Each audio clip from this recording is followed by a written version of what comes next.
Bon, avant quand Batman parlait de la Ligue des Assassins et de leur chef Ra's al Ghul, il disait hein, « Il m'entraîne pour maîtriser mes peurs hein, ». Mais je sais pas si vous avez vu le tout nouveau costume du Chevalier Noir hein, teasé par DC Comics. Là, on est clairement plus sur un délire « Il m'entraîne jusqu'au bout de la nuit » et c'est les démons de minuit et leur chef David Guetta qui l'ont relooké, c'est pas possible.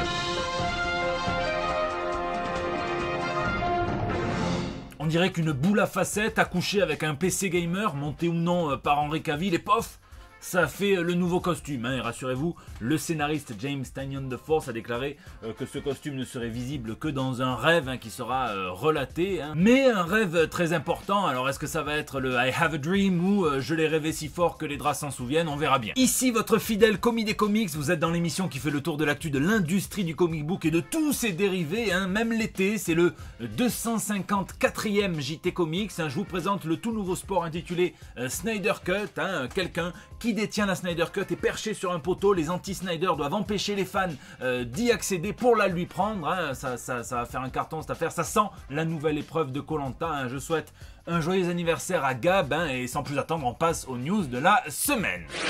Bien animé. Il y a de l'animation dans les news de la semaine et il y en a pour tout le monde, vous allez voir. Et on commence avec le co-créateur de la série The Walking Dead hein, qui a tenu sa Skybound Expo, une espèce de mini-convention dans laquelle il a présenté les news de l'empire qu'il a créé chez Image Comics. Et il a donné des news de la série animée Invincible hein, qui sort actuellement en intégrale chez Delcourt, que je vous conseille absolument, Ryan Otley, Robert Kirkman. Et niveau comédien de doublage, attention, il y a du lourd hein, puisque Steven Yeun sera Mark Grayson, J.K. Simmons sera Nolan Grayson, Sandra Oh sera Deborah Grayson toujours, hein, il y aura aussi Zazie Beetz, Mark Hamill, Seth Rogen, et il y en aura plein d'autres, Zachary Quinto et j'en passe, hein, ça promet d'envoyer du lourd, hein, c'est une demi-molle super héroïque. Vous avez peut-être lu son Contro Natura, et bien sachez que l'artiste Mirka Andolfo s'amusait depuis quelques années à dessiner les aventures un petit peu coquines hein, d'une petite diablesse et d'un petit ange, hein, et bien ceci va désormais être adapté en série animée, hein. Ça a commencé comme un délire, ça finit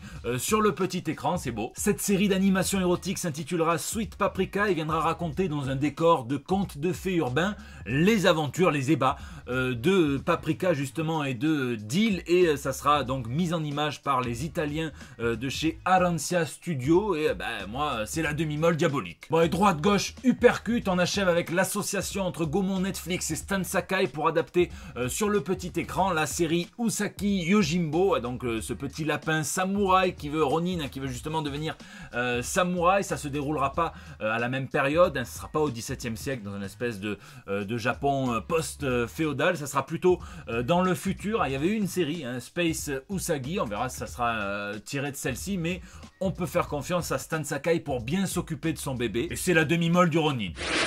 Keanu. Désormais on écrira comics avec un grand K, hein, le cas de Keanu Reeves, hein, puisque après avoir conquis Hollywood, l'acteur qui a le plus gros capital sympathie de l'industrie va s'attaquer à l'industrie du comics. Un comics que vous pourrez retrouver dans toutes les salles d'attente des bons orthophonistes, hein, puisque le titre est imprononçable, Berserker, en enlevant toutes les voyelles. Hein. Je suis persuadé que Keanu Reeves a encore un forfait texto limité et qu'il voulait économiser un petit texto en rognant sur les voyelles. Ils l'ont pris comme ça. Bon, si tu ne comprends pas cette blague, méfie-toi si Jean-Marc Morandini t'envoie une offre de casting pour ses séries. C'est la grosse opération de Boom Studio qui sait un petit peu mieux faire exploser la comics fair que Dynamite, qui rafle donc une superstar qui ne manquera pas de faire sauter les ventes. Le record actuel est détenu par le nombre de précommandes, en gros de préventes du comic Seven Secrets de Tom Taylor et de Daniele Di Nicuolo, que j'aurai l'honneur de traduire. Ça met une petite pression supplémentaire. Aux États-Unis, il y a 41 000 personnes qui l'ont commandé pour l'instant, même si en France ça se traduit pas toujours pareil, ça veut rien dire. Moi, quand je travaillais en tant qu'éditeur chez Snorgle, on avait fait un petit peu ce calcul. Moi, j'adorais la série Baby Teeth et on l'avait vendu au boss en disant que il y avait eu 20 000 ventes sur le tome 1, je crois, enfin le numéro 1, le chapitre 1. Il y a quand même Donny Cates qui commençait à se faire un petit nom.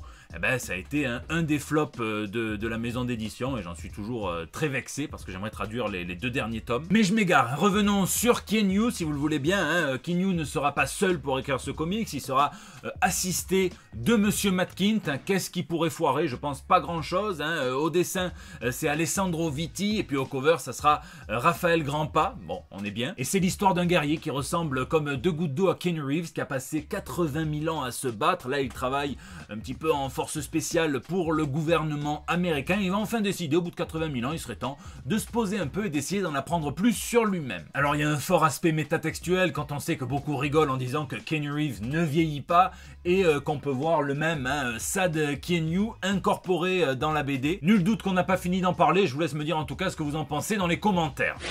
L'abus. La semaine dernière, j'ai clairement eu une vision dans mon intro, 2 vannes, la première sur Rorschach, la deuxième sur le DC Black Label et paf, le lendemain, DC annonce en exclusivité une série Rorschach sur le Black Label. Si ça, c'est pas être visionnaire, enfin bon, quand même le même JT dans lequel je vous ai demandé de voter dans une fiche sondage YouTube alors que le site a supprimé cette fonction il y a déjà plus d'1 mois. Bon, ça c'est un petit peu moins visionnaire mais passons. Ah oui, chez DC on dirait clairement qu'ils ont mis des photos d'Alan Moore au fond de la cuvette des chiottes et quand tous les auteurs et tous les exécutifs vont chier dessus, ils appellent ça du team building. Alors moi c'est pas grave, ça va me donner l'occasion de faire mon petit point Alan Moore annuel. Le décor de base peut paraître séduisant, c'est la nouvelle maxi-série en 12 chapitres de Tom King et de Jorge Fornes, ça s'appelle Rorschach, mais clairement c'est Watchmen 2 puisqu'on est 35 ans après les événements de Watchmen et il va s'attaquer au cas de l'infamie Rorschach qui après avoir été vaporisé par le Docteur Manhattan façon lendemain de tacos 4 viandes pas trop frais, eh bien Rorschach a été érigé en icône culturelle. Tom King décrit une œuvre éminemment politique, une œuvre énervée à l'image de l'époque actuelle et qui s'appelle Rorschach plus par rapport à la perception qu'on a du personnage que pour le personnage en lui-même. En gros, il va nous faire comprendre que Rorschach n'a rien ou pas grand-chose d'admirable. Et on va justement voir émerger un nouveau Rorschach qui va faire partie d'un espèce de duo d'assassins qui a essayé de tuer le premier candidat depuis des années à oser s'opposer au président Robert Redford. Et donc il y a un détective qui va mener l'enquête, tout ça sur fond de gaufrier, 9 cases, tu connais le format. J'ai déjà expliqué la situation dans au moins 2 autres JT que je vous invite à regarder, mais il faut quand même dire que dès que DC a l'occasion de venir niquer Alan Moore, ils accourent comme si tu proposais un poste au gouvernement à Manuel Valls. Ça a commencé, mais ça c'était pas trop leur faute, il y a 40 ans justement avec Watchmen, dont on avait promis à Alan Moore et Dave Gibbons, les co-créateurs, qu'ils en récupéreraient les droits une fois que ça ne serait plus publié. Manque de bol, ils ont cassé l'industrie du comics et ça n'a jamais cessé en version reliée d'être publié depuis et ça caracole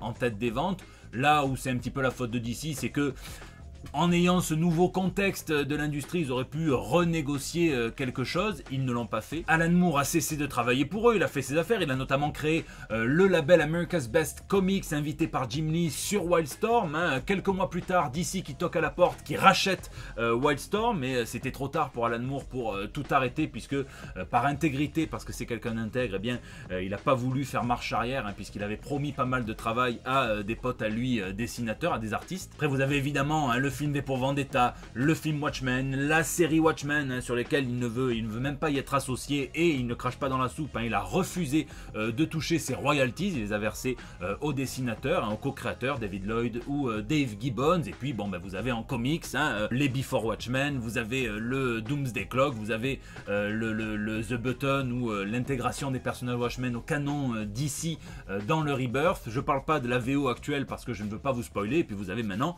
Rorschach, Watchmen 2. Alors c'est rigolo, il est dans les Simpsons, on le voit comme un vieux ronchon insensible qui vit dans une cave, mais quand on sait par des témoignages de proches à lui que cette expérience l'a quand même brisé, c'est quand même beaucoup moins drôle. Et c'est compliqué puisqu'on est dans une situation où c'est tout à fait légal de venir se réapproprier les personnages de Watchmen, mais est-ce que c'est éthique pour autant quand on sait que son créateur ne veut pas, et a priori Tom King adore Alan Moore, adore Watchmen, pas plus qu'un Damon Lindelof, pas plus qu'un Zack Snyder, pas plus qu'un Geoff Johns, pas plus que vous, pas plus que moi, pas plus que Siegfried Wurtz, et j'espère qu'il publiera un livre sur Watchmen un jour d'ailleurs, un petit clin d'œil. Alors si on aime tous Watchmen, si on aime tous Alan Moore, est-ce que c'est si compliqué que ça de respecter sa vision? C'est une vraie question, j'ai pas d'avis tranché, moi j'ai pas regardé la série Watchmen, un peu par manque de temps et un peu parce que ça me saoule un peu.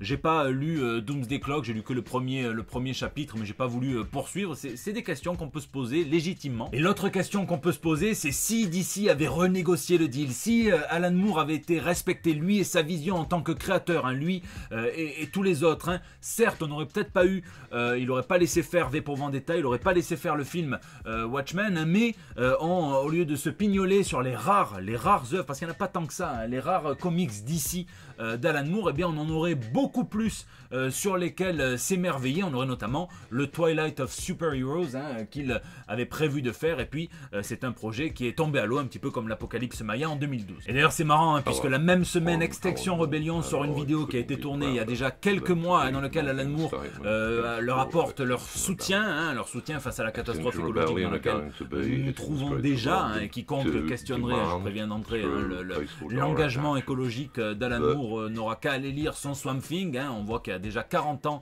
qu'il essayait de soulever certains problèmes, pas que lui, mais en tout cas il a essayé d'y participer à sa mesure avec Swamp Thing notamment. Et je terminerai en disant, si on se sent à la hauteur d'écrire une suite à Watchmen, pourquoi ne pas plutôt venir emmerder Alan Moore en essayant d'enterrer son Watchmen avec un comics tout nouveau, tout neuf, indépendant, et qui viendra avoir les mêmes répercussions que l'œuvre du patron.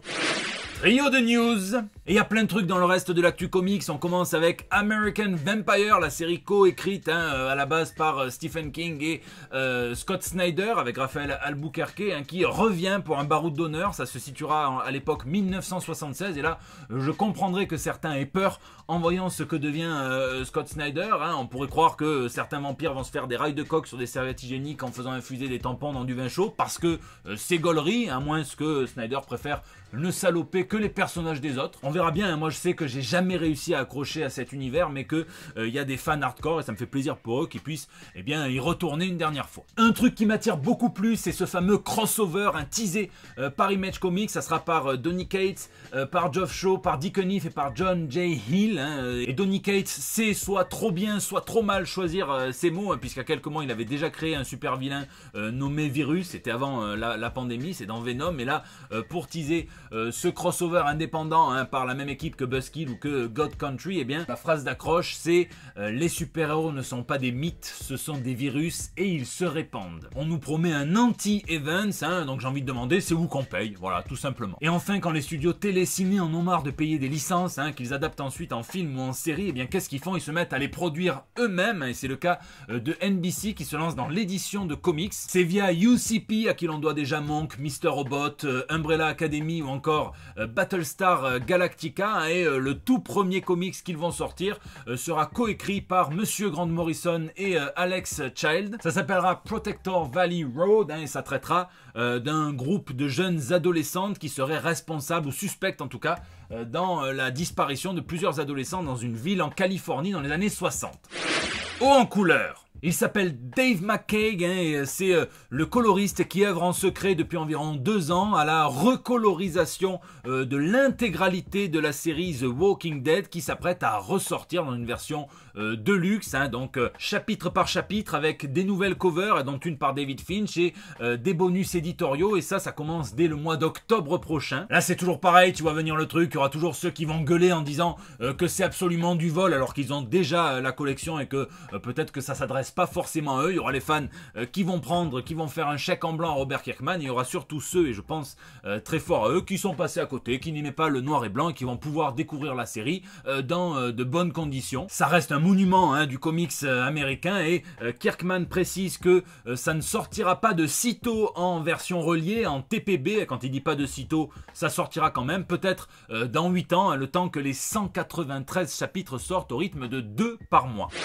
Lisez. Alors cette semaine, moi j'ai rien eu le temps de lire, à part Oxbox, pour le décryptage que j'espère sortir dimanche. Je vous laisse me dire ce que vous avez lu dans les commentaires, au moins j'aurai l'impression de lire un petit peu par procuration à travers vous, en tout bien tout honneur. En revanche, je me suis régalé mercredi dernier le soir à faire le live Les Super Dad Squad chez Fluide Glacial, avec Soulcier notamment. On a bien rigolé, c'était super. Je vous laisse aller le découvrir sur la page Facebook de Fluide Glacial. Gros JT la semaine prochaine ou pas, puisque vous le savez, c'est dès aujourd'hui le début de la Comic Con at Home, ce qui doit remplacer un petit peu la San Diego Comic Con, mais je sais pas s'il y aura le même retentissement et le même foisonnement d'infos que d'habitude. Et on peut voir que les Américains ont érigé des petits hôtels. Moi je pensais que c'était pour le traitement inhumain infligé aux Ouïghours par les Chinois, mais non, c'est pour la Comic Con qui se fait quand même, mais pas en vrai. Donc c'est comme si c'était un petit ange parti trop tôt, pourquoi pas. C'est la fin de ce JT, je vous remercie de l'avoir regardé. Merci à tous ceux qui mettent des pouces bleus, qui partagent, qui tweetent, qui retweetent, qui Facebook, qu'Instagram en story, et merci d'être là malgré l'été, et merci à ceux qui me regardent sur la plage en train de se faire bronzer le cif, ça fait toujours plaisir. Faites gaffe aux traces de crème solaire sur les comics, très important, ça je suis intransigeant. N'hésitez pas à commenter sur YouTube où je réponds à chacun quelques-uns d'entre vous, bien sur les réseaux sociaux, Facebook, Instagram, Twitter ou encore Discord. C'est là aussi que vous me laissez vos petits messages pour El Bando del Pueblo, à votre espace de liberté depuis bientôt 5 ans. C'est là aussi que vous pouvez voter, ça sera dès jeudi. Je vais essayer jeudi cette fois pour les résultats des one-shots que dessine Alric, que je scénarise. Vous décidez du gagnant, je décide de la façon et c'est Alric qui met tout ça en image et c'est sublime. Le prochain, ça sera Bone, alors on ne sait pas encore trop lequel, mais un de la famille Bone contre Wonder Woman. Je vous fais des bisous, je vous donne rendez-vous dimanche pour le décryptage du Hoxpox numéro 2 et sinon la semaine prochaine pour des nouvelles toutes fraîches. Je propose qu'on ressorte tous les discours d'Édouard Philippe après qu'un coloriste ait recolorisé juste sa barbe, juste le petit carré là, ça fera un carton. Tu fais vivre un artiste pendant 3 ans, j'appelle l'Élysée.